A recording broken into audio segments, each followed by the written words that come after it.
When did adult content stop looking adult? Shows like these have no business being so deceptively beautiful and horrendously vulgar. If you're like me, heading over to Common Sense Media before diving into a series or movie has become a ritual. And if what you find doesn't outright shock you, the age minimum might. Even beyond film entertainment, a phenomenon has risen where modesty culture and foul behavior go hand in hand. Is this our new norm, and are we expected to just accept it? Let's talk about it. Hello listeners, DGMSing with you. Before we dive in, remember to like this video as it helps the algorithm find my content. I post bi-weekly, so please click the subscribe button and the notification bell so you won't miss any new analyses. Now without further ado, don't get me started.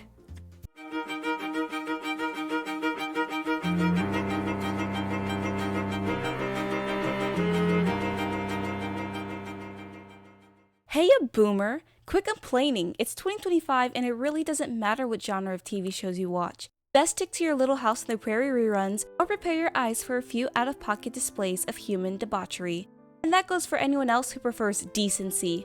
Decency? Like, what even is that? Appropriateness? Aha! You made that word up. See, that's the matter with you, always wanting shows to be safe for the family. Nothing is safe, not even your cute little selection of period dramas. Forget the age of innocence, this is the age of liberation. Didn't you get the memo? Vintage aesthetics, not values. TV 14? Please, that's the new TV mature.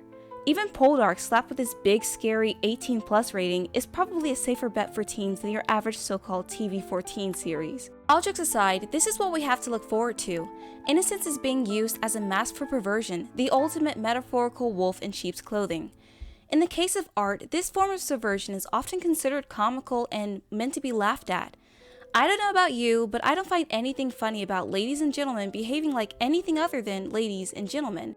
I mean, that's why I flock to period dramas in the first place. This is more than mere subversion, it's a slap in the face. Now before you say anything, I am not so gullible to actually believe debauchery wasn't happening in the past, especially amongst the upper class. Of course, there never existed a time when all perversion had been purged from civilization, or when chaste behavior was a nationwide standard, but it certainly was not as undermined as these modern interpretations would have you believe.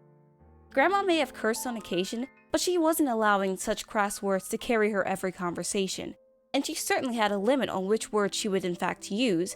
I can assure you, the F-bomb was nowhere in her vocabulary. As per usual, she wouldn't have heard it much, for such words were only shared amongst men by men, and never in the company of a lady. People today, for some odd reason, get a real kick out of seeing women in elegant gowns say the most egregious things and commit the most debased acts on camera. Now I think it's pretty clear the first perpetrator we must point to. Exhibit A. Bridgerton. Yep, let's talk about the one that started it all, and really made a trend out of looking like harmless doves, which I am not completely mad about. I think it's wonderful that modesty has become a trend, but at the end of the day, a trend is all it is. I mean seriously, just talk to any woman, matter of fact, any teenage girl, and I don't care if she looks like an angel fruitcake, you might be appalled at the colorful stream of thoughts leaving their lips.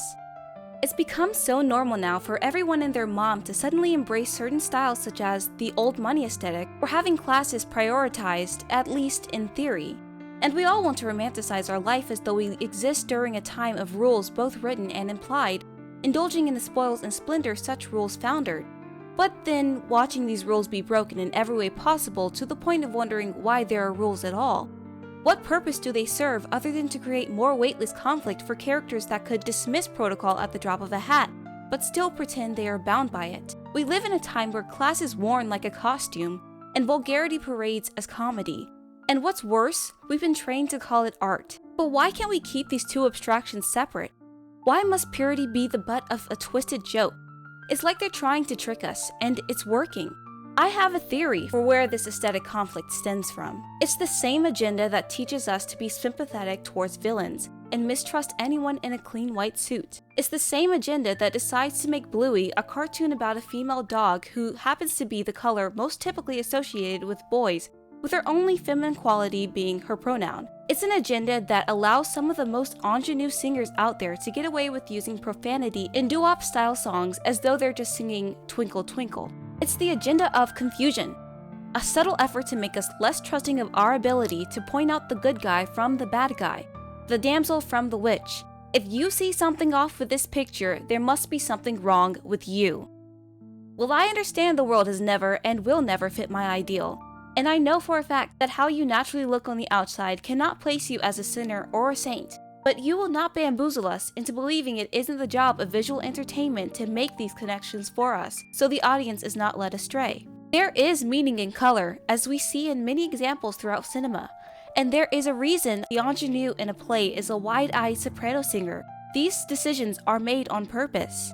We know audiences make connections between character design and the emotions they evoke. That's what the whole Kiki and Booba test is about. Despite every attempt to curb our discernment, these truths still stand.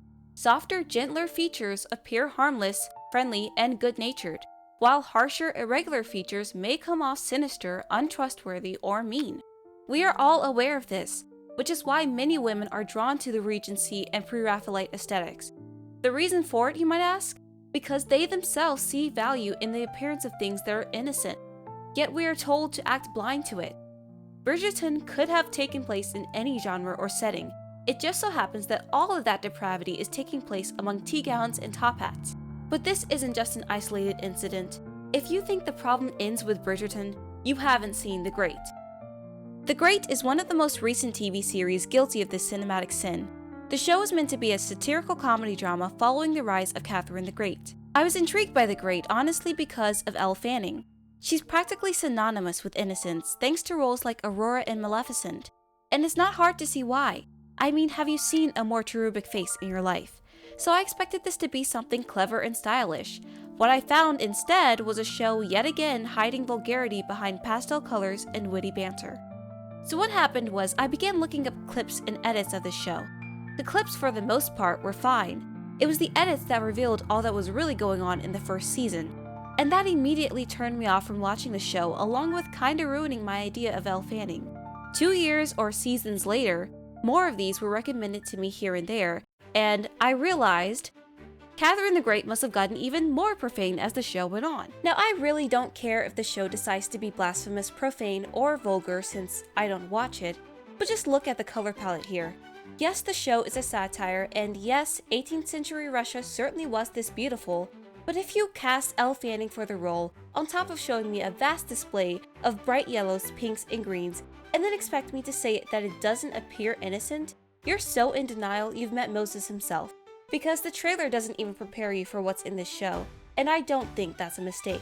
Look, the shows are the shows, but it's not as simple as that if you're talking about an entire subset of women flocking to this form of so-called entertainment. If vulgarity is going to continue to inundate the genteel market of historical dramas, then don't be surprised at how it affects today's culture as well. It shouldn't be a mystery why I feel compelled to speak about it. No matter how hard the film industry tries, I will never see excessive swearing as cute or funny. I will never see promiscuity as romantic, and I will never sit through whatever displays of LGBTQism you try to force down my throat. Stop hiding, stop pretending, and bring back clean, classy Christian media. Well everyone, you've made it to the end, but the conversation doesn't have to stop here. I want to hear your thoughts. Drop a comment below. And if you enjoyed this analysis, don't forget to hit that like button, share this video with someone who needs to hear it, and subscribe for more content that doesn't shy away from the tough topics. Thanks for watching!